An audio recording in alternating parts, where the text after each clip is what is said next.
Earlier was brought up about the possibility that it's being looked at to take the retirement age from 55 to 65, and then you just brought up something that the average age of a correction officer when he passes away is 59. Can you address that a little bit as far as, like, is there reasons for that? That seems, just from my friends that are in the police department, said they don't seem to be dying at that early of an age. What is the additional stress, or what is the additional things that correction officers go through that put them into that category adverse to, let's say, living much longer? You asked a question about the average life expectancy of a correction officer and why is it shorter than most other professions. It's a stressful position. Essentially, and people say it, when you work there, you're doing a third of your time in prison. But inmates, you get them in for murder and a variety of other things. The stress level inside that facility, and facilities in general, are extremely high. The inmates are in your face. You're a social worker, you're a school teacher, you're a correctional officer, and there's just 8,000 questions and different things you need to face every day.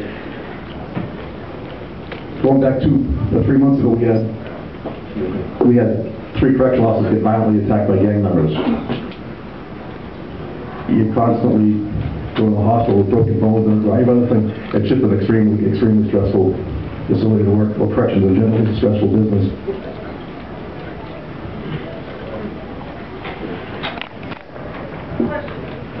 Yes, you mentioned you had some very good ideas, it sounds like having those inmates who can afford to pay various things, including their room and board, do so, and exchanging your prisoners with other facilities that may specialize in things like mental health problems.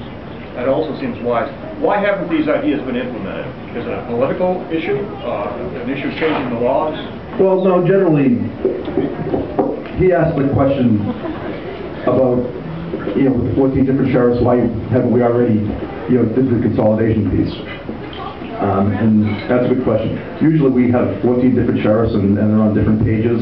We do that to a certain extent now with some small issues, but I think we need to look at it on a whole scale level because I think it saves a tremendous amount of money. And that would be one of my first issues I look at, getting all 14 sheriffs sitting down and saying, listen, as a whole, we can save a tremendous amount of money and reduce these budgets. So I think it's something that needs to be addressed and get all 14 sheriffs on the same page, and that would be a top priority. But it can be done by the sheriffs themselves. Yeah, exactly.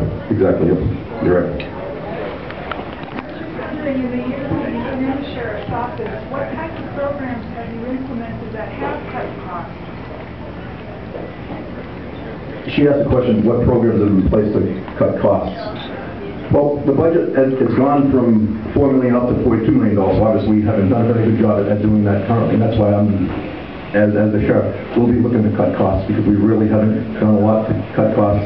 Every year, from what I've seen, the budget gets increased from $1 million to $2 million, $1.5 million, and quite frankly, the sheriffs have always been very excited about that. And I just sat back as being under them and always said, you know what? I can't believe that we're bragging that we got an increase in budget costs. And that's one of the things that has really driven me crazy, and that's one reason why I'm into this race, because I won't be up there applauding when we get a budget increase. I'd like to be the first sheriff to actually decrease the budget by doing some of the things I've talked about.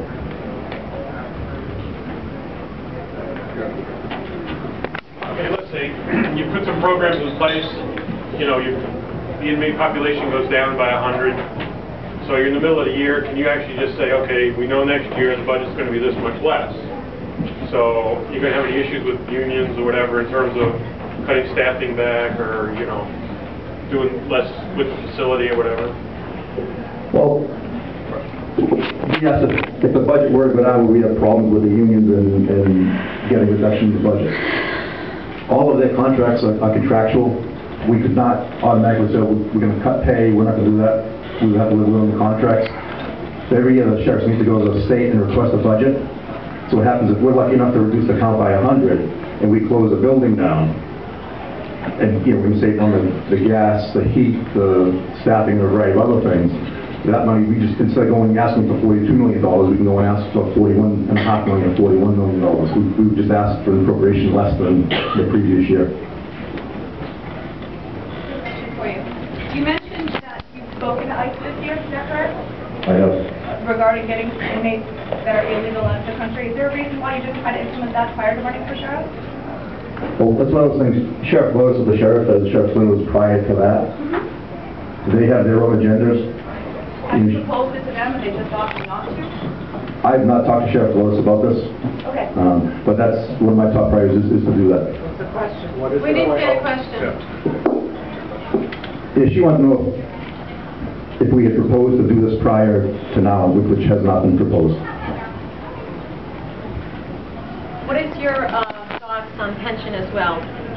How do you Well- feel about pension? What would you do with it? Would you keep it? Age level? Well, I look at pensions. She asked a pension question, similar to what was asked before. What's my thought on pensions?